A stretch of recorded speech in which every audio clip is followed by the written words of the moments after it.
Two new historical markers will soon be unveiled honoring the storied past of communities in Music City. Jaxie Pigeon tells us about the people and the places being recognized. Well, good morning, Peyton. The Metro Historical Commission has nearly 300 historical markers across the county. The two newest will be for the Islamic Center of Nashville and the Black Bottom neighborhood. It was in the early 1970s when local and international Muslims began meeting for weekly prayers at Vanderbilt University. By 1978, they established the Islamic Center of Nashville. The very next year, Rock and Roll Hall of Famer Yusuf Islam helped the group buy a house on 12th Avenue South as a place of worship. Then, a decade later, they demolished that to build Nashville's first mosque, where it remains to this day.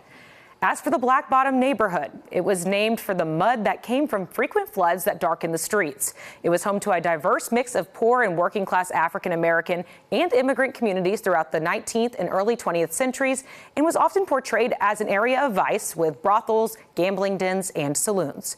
The only building still standing from the Black Bottom neighborhood is what's now called the Bell Tower, but was formerly the St. Paul AME Church. The historical marker will be located at 4th Avenue South and Korean Veterans Boulevard. As the city continues to grow, it just becomes so much more important to keep telling the history of Nashville, to keep telling that story, and really thinking, how can we broaden those stories? And a seemingly seedy African-American neighborhood would have never made the list back, 50 years ago or 100 years ago. But we're glad that we can tell that story now.